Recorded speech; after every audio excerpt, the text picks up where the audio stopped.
नमस्कार दोस्तों, मैं राजेश कुमार सिन्हा सिन्हा जी के स्टडी में आपका स्वागत करता हूं। मैं पार्ट बाय पार्ट में बताते जा रहा हूं कि भारतीय राज्य व्यवस्था के बारे में।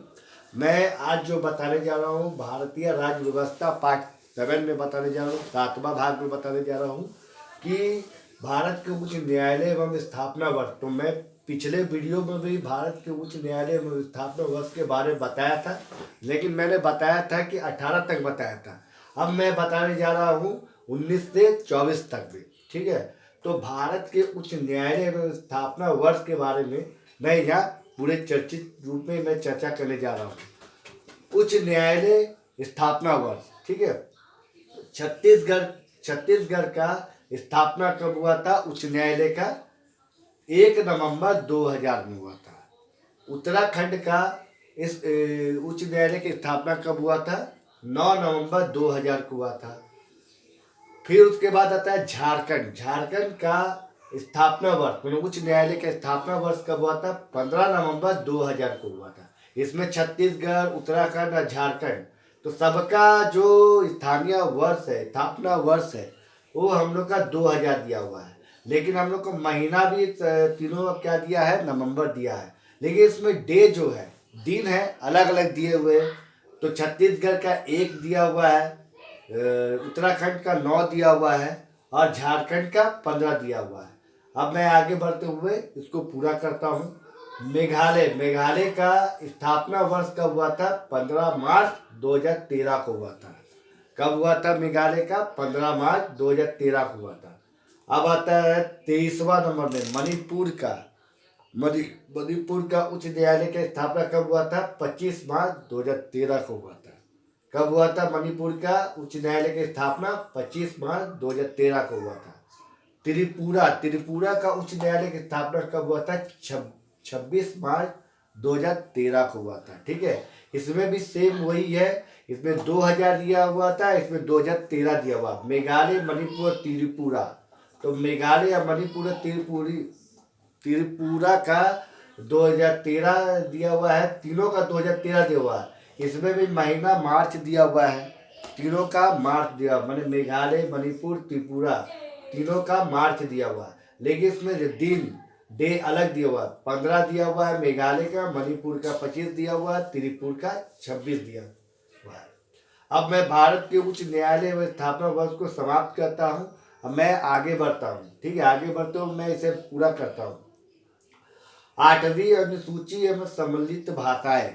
तो 8वीं अनुसूची में सम्मिलित भाषाएं कुल कितना है? 22 भाषा है। कितनी भाषा है? 22 भाषा है। तो मैं एक एक करके इसका पूरा करता हूँ। पहला आता है हिंदी आता है, दूसरा आता है गुजराती आता है, तीसरा आता है बंगला आता है, चौथा आता है असमिया आता है, पांचवा आता है कन्नड़ होता है, छठवा होता है कश्मीरी, सातवां कोनिया, आठवां मलयालम, नौवा होता है मणिपुर, 10वां होता है मराठी, 11वां होता है नेपाली, 12वां होता है उड़ीसा, 13वां होता है पंजाबी, 14वां होता है संस्कृति, 15वां होता है सिंधी और 16वां होता है तमिल, 17वां होता है तेलुगु, 18वां होता है उर्दू, 19वां होता है डोगरी, 20वां होता है बोडो, 21वां होता है मैथिली और 22वां होता है संथाली। तो आप शॉर्टकट तरीका में भी इसको अपना तरीका से इसको कर सकते हैं। ठीक है, हिंदी का हिंद कर सकते हैं, गुजराती का गुजर कर सकते हैं और बंगाली का बग कर सकते हैं। तो ये अपना तरीका से इसको आप अपना शॉर्टकट तरीका में इसको याद कर सकते हैं। जो कंपटीशन में आपको किसी तरह की अगर इस तरह का क्वेश्चन पूछ दिया जाए तो आप इसको पूरा कर सको। ठीक है, इसको मैंने वहाँ पर सॉल्व कर सकूँ। तो मैं अब आगे बढ़ता हूँ। 8वीं अनुसूची में भाषा की सम्मिलित नहीं है। मैंने 8वीं अनुसूची में जो भाषा सम्मिलित नहीं है क्या है? भोजपुरी। अभी तक जो है 8वीं अनुसूची में कौन सी भाषा को सम्मिलित नहीं किया गया है? भोजपुरी को। अब आता है हिंदी के बाद सबसे ज़्यादा बोली जाने वाली भाषा क्या है? बंगला। हिंदी के बाद सबसे ज़्यादा बोली जाने वाली भाषा क्या है? बंगला। तो ये जो मैं 8वीं अनुसूची में सम्मिलित भाषा है कुल कितना है? 22। मैं इसको पूरा स्पष्ट रूप से मैंने आपको बता दिया है। ठीक है, तो मैं आगे बढ़ता हूँ। केंद्र और राज्य संबंध, केंद्र और राज्य में क्या संबंध है, कितने अनुच्छेद है, इसके बारे में पूरा यहाँ लिखा हूँ। तो भारतीय संविधान के अनुच्छेद 245 से 263 में केंद्र और राज्य संबंध को स्पष्ट किया गया है।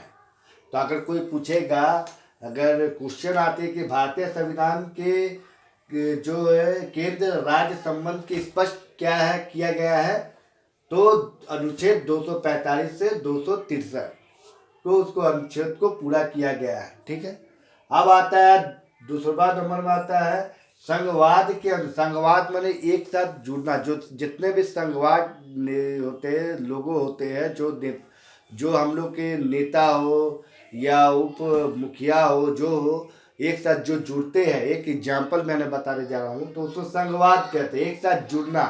जैसे एक कंपनी जो लोग के साथ मिल के बनता है, उसी तरह संघवाद भी क्या है, भारत का एक साथ एकजुट होकर बनता है। तो संघवाद के अनुरूप भारत के संविधान में केंद्र सरकार और राज्य के मध्य शक्तियों को में बांटा। तो संघवाद के अनुरूप भारत के संविधान में केंद्र सरकार और राज्य के मध्य शक्तियों को बांटा है। 3 शक्तियों में बांटा गया है। पहला होता है संघ सूची, दूसरा होता है राज्य सूची, तीसरा होता है समवर्ती सूची। 3 सूची में बांटा गया है। बोलेगा संघवाद को कितने सूची में बांटा गया है, तो आप लोग अपने तरीके से अपने विवरण के रूप में इस तरह से ये दे सकते हैं। संघ सूची, राज्य सूची, समवर्ती सूची, 3 सूची में बांटा गया। अब मैं आगे बढ़ता हूँ। इसी का केंद्र राज्य संबंध के मैंने इस तरफ लिखा हूँ। केंद्र राज्य संबंध को मैंने इस तरफ लिखा हूँ, मैं इसको पूरा करता। वर्तमान में अब होता है कि संघवाद के अनुरूप संविधान के बारे में केंद्र सरकार और राज्य के मध्य शक्तियों के बारे में बताया। अब भारत के वर्तमान में कितने विषय है, संघ सूची में कितना विषय है, राज्य सूची में कितना विषय है, समवर्ती सूची में कितना विषय है। तो वर्तमान में कितना है, संघ सूची में 97 विषय है। कितना विषय है, संघ सूची में 97 विषय है। राज्य सूची में कितना विषय है, 67 विषय है। ठीक है, 66 विषय है। समवर्ती सूची में कितना विषय है, 40 विषय है। तो वर्तमान में अगर पूछेगा भारत के संघवाद में कितना विषय में बांटा गया है, संघ सूची को, राज्य सूची को और समवर्ती सूची को। तो संघ सूची को कितना विषय में बांटा गया है, 97 विषय में, राज्य सूची को 67 विषय में, 66 विषय में, और समवर्ती सूची को 40 विषय में बांटा गया है। अब मैं आगे बढ़ता हूँ। चौथवा नंबर में आता है संघ के प्रमुख राजस्व स्रोत। तो जो संघ में आते, संघ सूची में क्या क्या आते, तो उसके पूरा यहाँ मैं 7वां स्वरूप लिखा हुआ हूँ।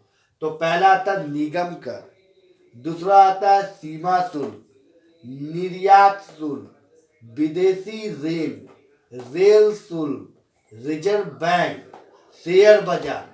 इसमें हम 7वां रूप में मैं यह लिखा हूँ। ठीक है, कृषि और भूमि को छोड़कर, कृषि और भूमि को इसमें नहीं लिया गया है। संघवाद के प्रमुख राजस्व स्रोत में कृषि और भूमि को नहीं लिया गया। तो मैं जो ये बताया हूँ केंद्र और राज्य के संबंध के बारे में, मैं नेक्स्ट वीडियो में और भी है, मैं उसको पूरा करूँगा। ठीक है, मैंने 1 से लेकर 4 तक बताया हूँ। नेक्स्ट वीडियो में मैं उसको बताऊँगा। तो मैं जिस तरह मैंने इसको बताया है, अगर आपको समझ नहीं आती है, अगर कमेंट बॉक्स में कमेंट कर सकते हैं, और आपको जिस तरह का प्रॉब्लम होता है तो वो कमेंट बॉक्स पर ही लिख कर आप कर सकते हैं। दूसरा चीज़ है कि आप इस वीडियो को बनाने में बहुत मेहनत लगती है दोस्तों। तो आप क्या है, सब्सक्राइब कीजिए, बेल आइकन को पुश कीजिए।